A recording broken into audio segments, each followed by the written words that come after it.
I'm both shocked and not shocked. Like when I first saw you start like expressing your real opinion about how they were giving it up on the network, I said, okay.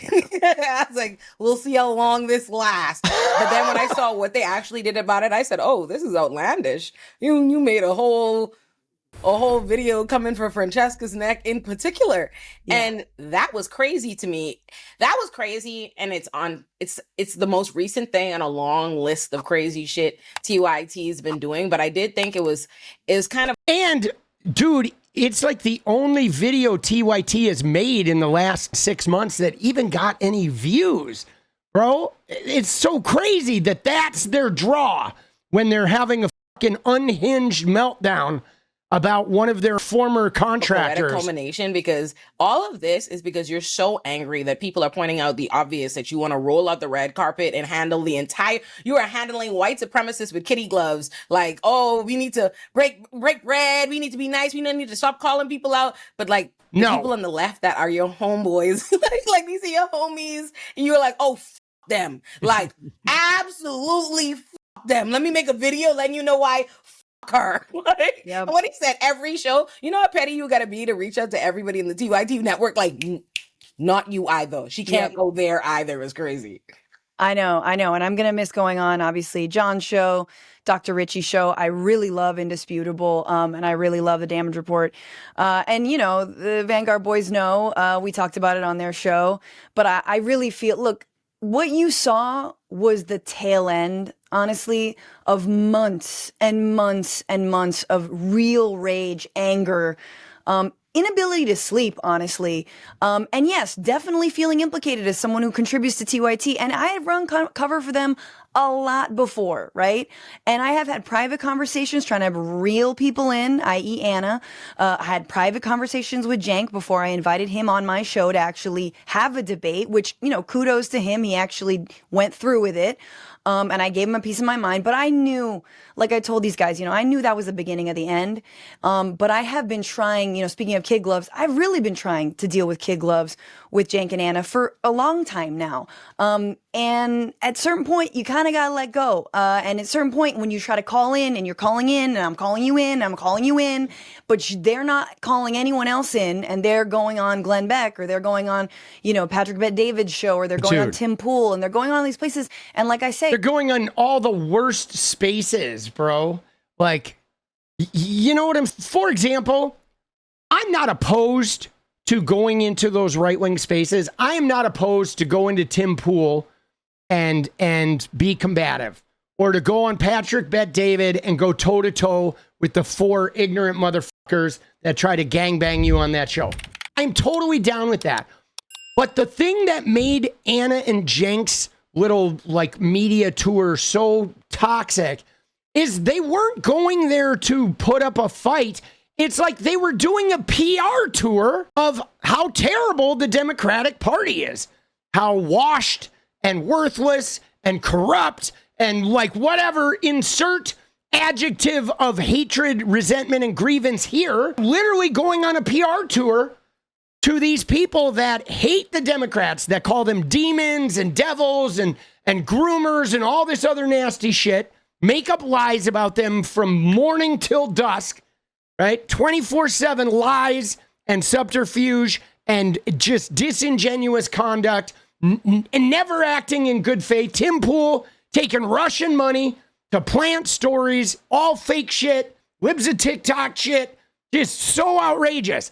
And they go on a PR tour to like celebrate them and to be a voice from the left to confirm to all of their right-wing audiences that yes, all of the lies that Glenn and Tim and PBD and, you know, Jillian Michaels, all the lies these assholes are making up, Megyn Kelly, are true, right? They're like confirming the lies, and they won't even go on a show with their own people that they supposedly have been working with and fighting side by side with for the last, 15 years.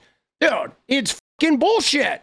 I do have to say something. I want to have a moment of empathy here for Anna and Cenk, okay? Because I feel like I relate to what they're going through a little bit, because when I left gaming when I just couldn't do gaming anymore. And I was like, F Andrew Tate. And I had this thing and like all the pros were mad at me. Everybody was mad at me because I like told Andrew Tate to F off. And it was clear I was leaving gaming and I was a thing. Okay. But in order to come and do this, in order to start doing this, I had to let that thing die. And my identity and my money and, you know, millions of views and like all of my social constructs around who I was and how I made my money and where my fame was coming from was all wrapped up in that identity. And letting that die, like just walking away from it and letting it die to start over in this brand new thing was the hardest fucking thing I've ever done, guys. Like the hardest fucking thing I have ever done.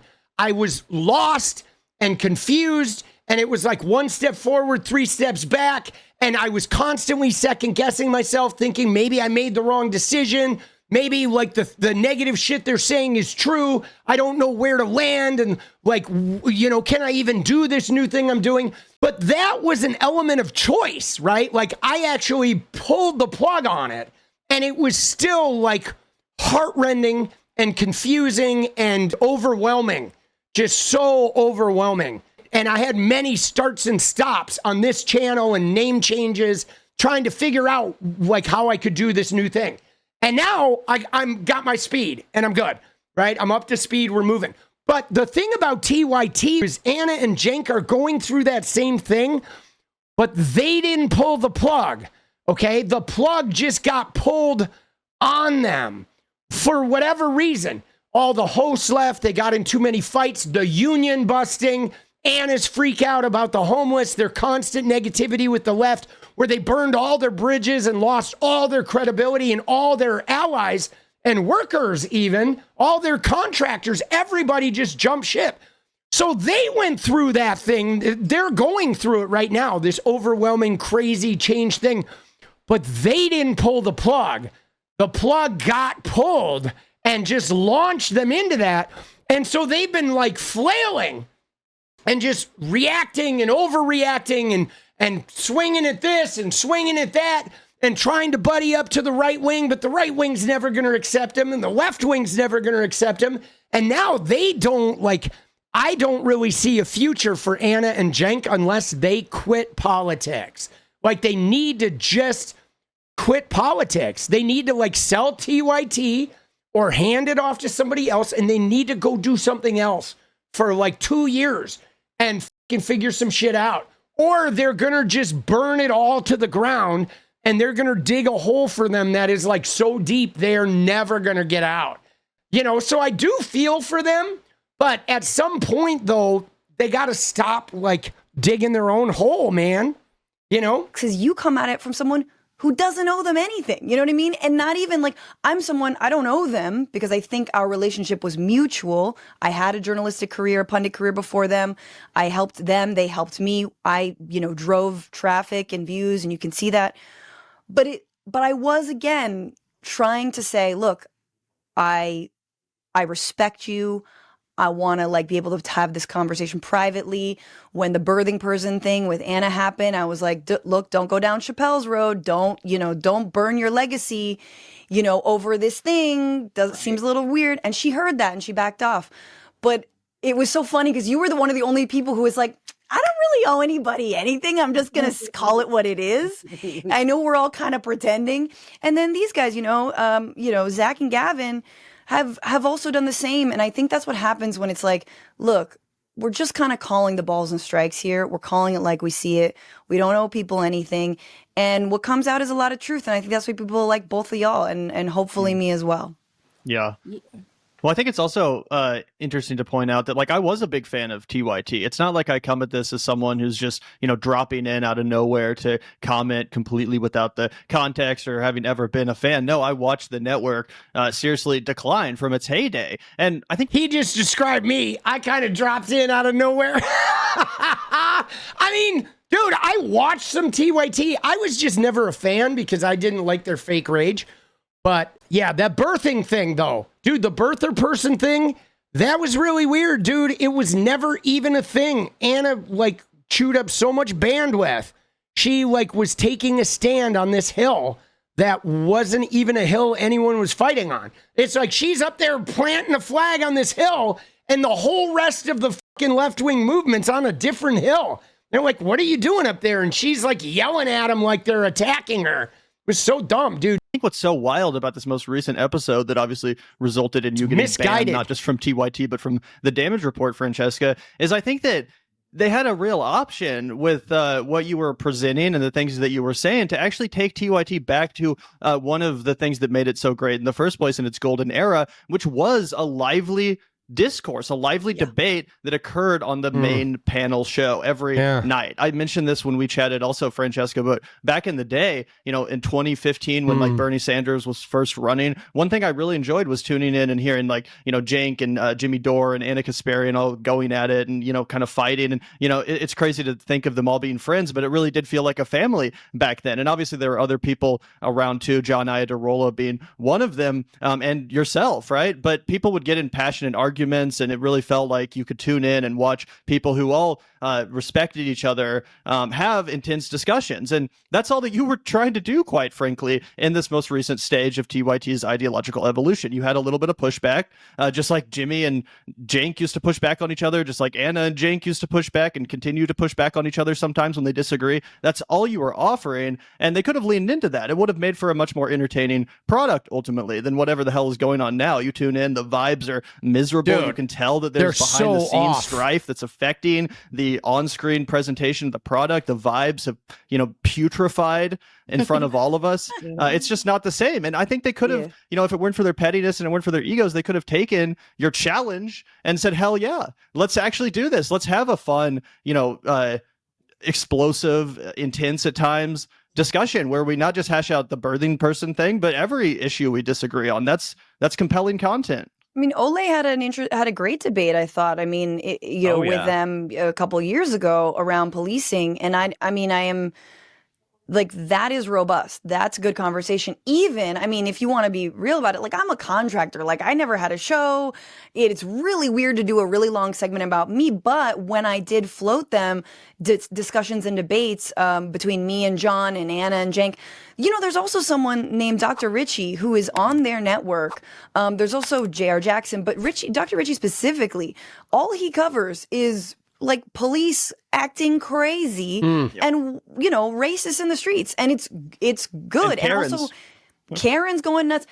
And he is someone who's openly talked about, like, dude, Anna, the Karens is probably just hits a little too close to home for Anna to be part of that, dude. How can we get a leash on these cops, honestly? Yeah. And even inviting Dr. Richie to maybe like hash out certain issues, you're not even seeing that kind of crossover. Meanwhile, they're making lots of money off of Indisputable. It gets consistently, there's over 1 million subscribers. It consistently gets like in the hundreds of thousands. I think their videos might even do better than the main channel's video. Absolutely, right, so dude. That's just another kind of like glaring oversight. Okay, so you don't actually really believe, I don't really understand I don't think you know about like real racial justice struggles, maybe like, you know, what all this whatever, what the Black Lives Matter movement was even about, but you're going to make money off of... I heard they put Black Lives Matter on the map with their coverage.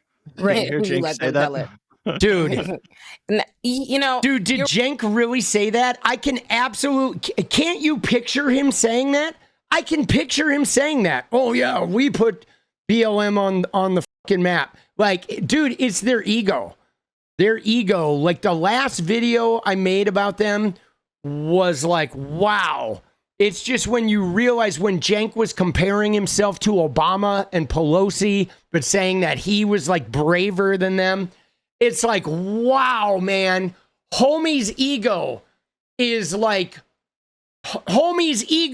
so far outside the realm of reality. There's like the real world and where Cenk Uygur fits into it, and then there's this Cenk Uygur internal fantasy land where he is like the most savvy political operator on the entire fucking planet, even though like literally nobody who worked with that man in the last 20 years would ever fucking work with him again. Like, other than Anna, they'd be hard pressed to find anybody who would like start a new show with the guy. and yet he thinks he is just the player. What is up, guys? Thank you so much for watching. If you like the video, you want to support independent resistance media, you know what to do. Drop that sub, hit the like button, and please share it. And we do love our members, so if you want to become a member, it's another really great way to support. Thanks again for everything, guys. I'll see you next time. Let's go.